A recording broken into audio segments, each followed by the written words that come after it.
Bonjour l'ami, aujourd'hui on va entamer une nouvelle leçon sur les proportionnalités. On commencera par un remue-ménage sur les fractions sur le site Aquamat. Alors, il va falloir cliquer sur son lien et naviguer comme suite. Tu écris ton nom et tu donnes le nom au poisson qui va t'accompagner tout le long de cette aventure. Et tu cliques sur OK. OK encore. Passer l'introduction et suis l'instruction du poisson. Choisis une leçon ou entre le code secret que tu as reçu lors de ta dernière visite. Toi, tu dois cliquer sur l'icône fraction. Écoute les instructions de ton poisson encore. Choisis un sujet. Tu dois compléter toutes les activités de chacun des sujets pour libérer le trésor. Bon courage pour trouver le trésor, à savoir ce qu'il y a dedans. Si tu veux, on passera par la suite au vif de la leçon où on va découvrir c'est quoi une proportionnalité. Ok? Alors tu termines par en cliquant sur le site Matou Mateux. Clique sur le site. Voilà. Et là, tu passes à la leçon où tu vas découvrir la proportionnalité entre deux grandeurs. Alors on clique et tu as une série de questions. Avant de répondre à la question, tu dois cliquer sur l'animation. D'accord? Clique. Voilà. Tu regardes en bas à gauche, il y a plus et moins. Il y a une petite fille. En haut à droite, il y a l'âge et la taille. Alors la petite fille, quand elle avait 1 an, sa taille était de 70 cm. Si tu cliques sur plus, ça veut dire on double son âge, sa taille devient 140 cm, ça veut dire 1,40 m. Si on triple son âge, quadruple son âge, 4 ans, elle fait 2,80 m. Est-ce que réellement ça existe qu'une fille de 4 ans mesure 2,80 m? Donc il n'y a pas de proportionnalité. On retourne et on met non.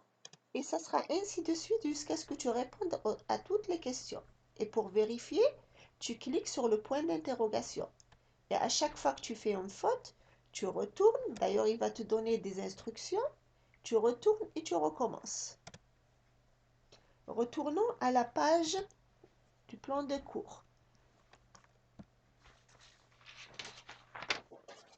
Tu cliques sur le lien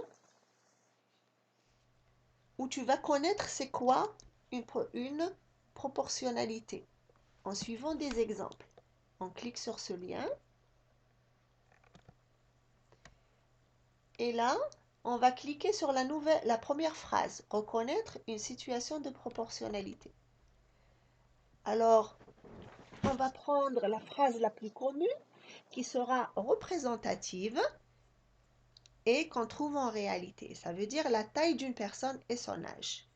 Alors, la taille d'une personne et son âge, est-ce que elle est proportionnelle? On l'a déjà vu? Non. Et tu vas répondre de la même façon pour toutes les questions. Et tu cliques sur le point d'interrogation, comme ça il te donnera des explications. Alors, regarde bien, cliquant, même si on n'a pas répondu. Clique sur le point d'interrogation. Regarde ce que ça te dit. Il faut répondre à toutes les questions. Ensuite, par exemple, on va répondre aux questions n'importe comment. Juste pour te montrer comment ça marche. N'importe comment. Clique maintenant sur le point d'interrogation. Ça te dit, pour la question 1, compare le volume d'un carré de 3 cm d'arête avec le volume d'un cube de 6 cm d'arête. Et ainsi de suite pour toutes les questions. Il te donne des instructions. Et je te souhaite bon courage. Retournons maintenant à la page du plan de cours. Puisque tu as compris, tu as saisi, tu passeras au problème de proportionnalité. Là, tu sauras si tes connaissances sont approfondies ou non. Alors, tu cliques sur le lien et tu vas t'évaluer. Comme tu vois, il y a plusieurs niveaux et je te demanderai de faire 2 exercices pour chaque niveau. Et si tu veux aller encore plus loin, en partageant avec tes amis, lance-toi le défi de faire tous les problèmes, en sachant que plus tu en fais, plus tu gagnes d'étoiles de mérite. Alors, moi, je vais essayer de te montrer pour chacun des niveaux un exercice. Commençons par l'acier, le niveau 1. Alors, chaque tonne d'acier recyclé permet d'économiser une tonne de minerai de fer. Alors, 1 kg d'acier recyclé permet d'économiser, bien sûr, 1 kg de minerai de fer. Et tu cliques sur le point d'interrogation. Voilà, il te demande de continuer. Nous, on retourne à la page précédente. Niveau 2, les pots de peinture. Clique dessus et regarde en bas du pot, il y a 2 flèches, une qui monte et une qui descend.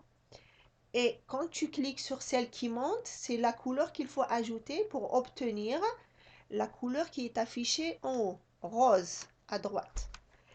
Et tu ajoutes une fois, 2 fois, 3 fois. Mélanger, tu mélanges les 2 couleurs et tu vois que ça ressemble à peu près. Alors pour vérifier, tu cliques sur le point d'interrogation. Bravo, continue. Ainsi de suite jusqu'à la fin. Retournons à la page précédente. Niveau 3. Alors, département d'Ille-et-Vilaine. Le département d'Ille-de-Vilaine en ce qui concerne les haies.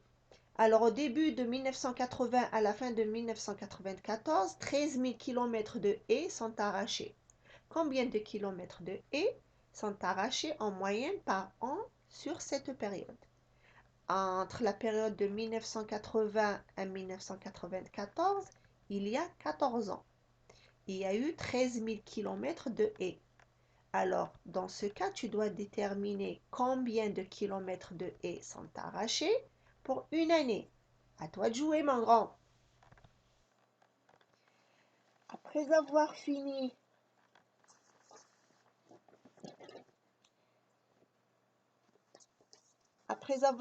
tous ces liens, normalement, tu devrais avoir une idée un peu plus approfondie sur les proportionnalités. Hein? Et je te proposerai de vérifier tes connaissances en s'amusant, bien sûr en pratiquant, en s'amusant sur le lien Thinking Block, où tu apprends bien sûr en t'amusant avec une méthode appelée la méthode de Singapour. Clique sur le lien. Alors tu cliques sur le lien, tu vas tout en bas vers l'icône de ratio et proportionnalité. Voilà, et tu cliques dessus. Et tu pratiques comme suite. Tu cliques sur commencer le modelage. Voilà, on va lire l'exercice qui est en haut, qui dit que le ratio de garçons et de filles dans la classe de Monsieur Han est de 3,2. Si il y a 20 filles, combien de garçons y a-t-il? Alors, on prend les étiquettes, on les met là où c'est écrit label. Voilà. Et tu représentes le ratio avec les blocs en violet en bas à gauche. Alors pour les filles, si on regarde, c'est 2. Pour les garçons, c'est 3. On vérifie. Alors, je dois mettre 20 où? Pour les filles. Et le point d'interrogation, c'est pour les garçons. On vérifie. Voilà. Alors, si j'ai 2 blocs pour 20 filles, donc je dois conclure, calculer combien vaut un bloc. Combien vaut un bloc? Alors 20 pour 2 blocs, ce qui fait un bloc, il vaut 10. Les garçons ont 3 blocs. Alors il y a combien de garçons? C'est 10 multiplié par 3, ça fait 30 garçons. On vérifie. Voilà. Et tu feras la même chose pour tous les exercices qui restent et tu peux faire autant que tu veux. Merci. À bientôt.